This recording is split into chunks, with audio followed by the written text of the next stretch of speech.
Bangladesh, February 7, 2016, Sunday. The director of Bangladesh Central Bank got off the elevator at 9th floor and headed to the back office of Accounts and Budgeting Department.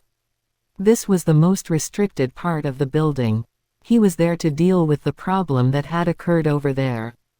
The automated printer wasn't working, which was hooked to bank servers, which was supposed to work round the clock, 24/7, printing bank's transaction reports in real time. Due to a technical glitch, however, the printer wasn't able to print these real-time transactions. With the help of the technicians, they were able to fix the printer and it started working. It began printing the backlog of transactions. It was apparent that something wasn't quite right. There were significantly more statements than expected. When they took a closer look, they found 35 suspicious payment orders, for large sums of money, totaling almost $1 billion. These payment orders are placed to transfer the money from Bangladesh Bank's own account, to various bank accounts in different countries. Panic ensued as the bank officials scrambled to stop the payments. Bangladesh cannot afford to lose $1 billion. But it was likely too late. The printer malfunction from earlier has caused a significant delay in detecting these suspicious transaction orders. It is safe to say that Bangladesh Bank is a victim of cyber attack and there's nothing they could to prevent at that moment. But it all started 9 months earlier in Philippines, May 2015. A group of men enter the Jupiter Street branch of RCBC Bank, just outside Manila, and opened 4 bank accounts with just $500 deposit in each of the accounts. These accounts remained dormant till the heist took place. On January 2016, a month before the incident, an employee at the Bangladesh Bank was checking his mail at work. Unbeknownst to him, he had inadvertently clicked on an infected email. It immediately began installing a malicious program in the central bank's computer system. This malware would allow intruders to enter the banking network and gain access to the inner workings of the Bangladesh Bank. Hiding in plain sight, these intruders studied the bank's operational procedures. A few things that you need to know to fully understand the heist. In Muslim-majority countries like Bangladesh, weekends are Friday and Saturday, instead of Saturday and Sunday. SWIFT is a global payment network enabling financial transactions to be sent in a secure and reliable way, using military-grade security designed to be unbreachable. Just to be clear, SWIFT does not facilitate the transfer of actual funds, but rather it sends the trusted payment orders between bank accounts, which the banks can then act on. This is the standard in the international banking. SWIFT on itself is safe and secure, but the banks using them are responsible for their individual cyber security at their end, otherwise it may be used for unauthorized transactions. And the Bangladesh Bank is lacking enough security measures to prevent the misuse of SWIFT payment gateway. This is exactly what the hackers were looking to exploit. A month later, on the 4th of February 2016 Thursday, the bank was shutting down for the weekend. The intruders entered the system for one last time. Using the bank's legitimate SWIFT credentials which they had obtained from the malware, disguised as legitimate bank employees, the hackers were able to access the SWIFT terminals. 35 malicious bank transfer requests, totaling $951 million was sent via SWIFT, from Bangladesh Bank to Federal Reserve Bank in New York. Because the Bangladesh Bank owns an account there, with billions of dollars in deposit meant for international settlements. The payment orders sent from Bangladesh Bank were instructed to transfer the funds from New York to various bank accounts set up across Asia. The next day, the 5th of February 2016 Friday, New York City. The Federal Reserve Bank in New York was busy processing Bangladesh Bank's payment orders. The Fed had no cause to stop the transfers, because SWIFT instructions are legitimate, they are trusted. So, they began processing the payment requests. On February 7, 2016, Sunday morning, the Bangladesh Bank employees were back from the weekend, were now trying to fix their printer problem. The automated printer hadn't been working for the last 2 days, and the usual printouts of real-time transfer confirmations were backlogged. This was by design. The hackers indeed had taken additional steps in preventing confirmation messages from revealing their theft. Wiping out evidence from SWIFT database, and intentionally crashing the automated printer, to keep the bank staff distracted. Meanwhile, in Sri Lanka, $20 million arrived in a Pan-Asia bank account of a company called the Shalika Foundation. It was sent from the New York Federal Reserve Bank. This, of course, was just one of the 35 transfers making its way to Asia. In Bangladesh, the bank staff had now finally got the printer working, and they were sorting through the transfer requests. Panic quickly ensued as they realized 35 bogus payment orders were made, totaling to almost $1 billion. They immediately tried to send a stop payment order to the New York Fed, but it was a Sunday and there was no one there to respond on the weekend. Now, little did they know, they had actually caught a lucky break. It turned out, the automated system in New York had flagged 30 of the 35 payment orders for manual review.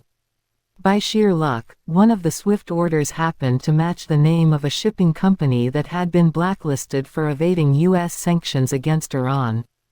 This would be devastating for the hackers, as $870 million worth of transfers were now blocked.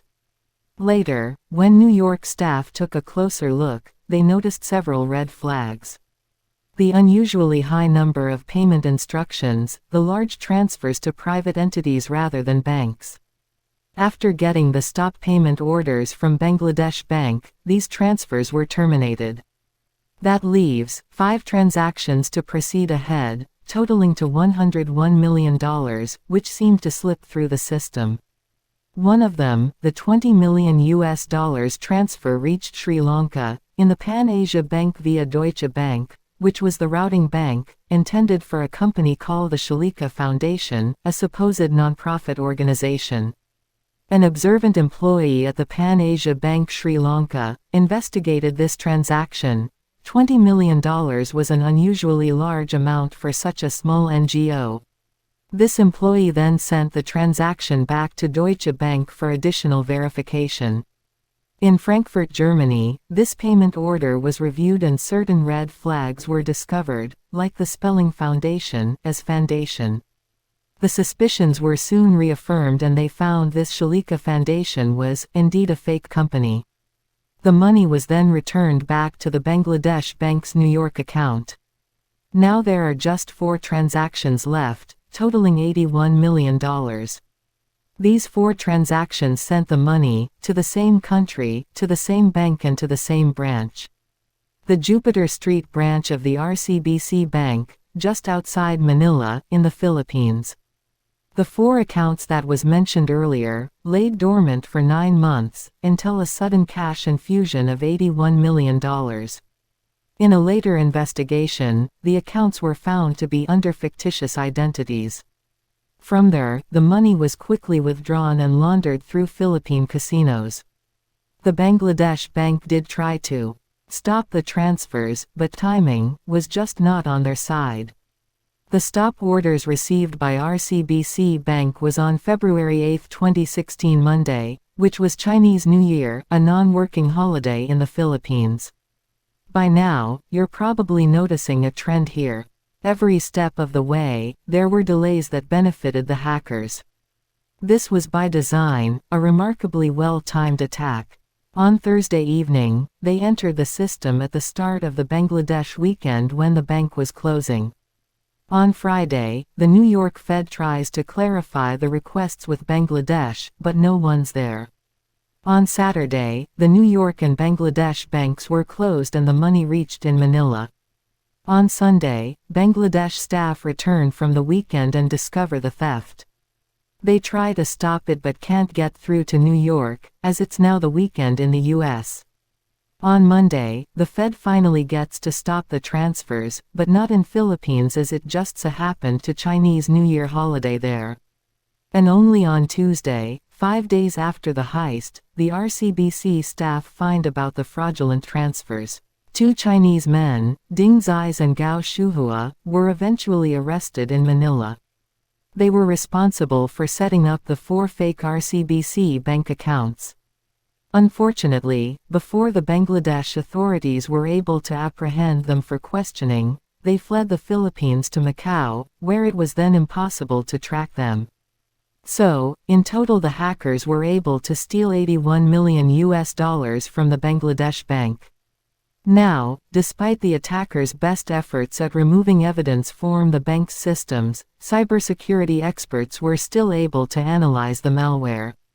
What they found were similarities in the techniques and tools used between the Bangladesh bank heist and many other cyber attacks on financial institutions around the world. This one particular group had very likely been responsible for a series of global attacks, was dubbed Lazarus. As experts dug deeper, combing through the server logs of recent attacks, they found even more unexpected. An IP address connecting Lazarus to a particular nation. For a brief moment they seemed to have failed to cover their tracks, as the logs had indicated the servers they used had been accessed at least once from a North Korean IP address. There was also Korean language found embedded in the computer code. Now, it may be a possibility that the attackers intentionally left a trail to connect North Korea, to hide their real identities, which is not that far-fetched considering their magnitude and sophisticated cyberattack. It might also be possible that North Korea was indeed behind the bank heist, considering the Sony Pictures hack of 2014. One of the largest corporate breaches in history. Lazarus had taken great insult to the plot of the film, The Interview, where the North Korean leader, Kim Jong-Un, was targeted for assassination by the CIA. Cinemas across the US were threatened with terrorist attacks if the film wasn't pulled. The Lazarus Group hacked into Sony's company servers and leaked many copyrighted content and numerous internal documents online. It's not exactly clear whether the Lazarus Group was really behind the heist of Bangladesh Bank or not. There's only circumstantial evidence available and the case was thoroughly investigated. Meanwhile, the Lazarus Group keep finding loopholes and attacking the SWIFT banking system. In October 2017, they hit the Taiwanese Far Eastern International Bank. Between January and May 2018, they targeted Mexico's Bancomext.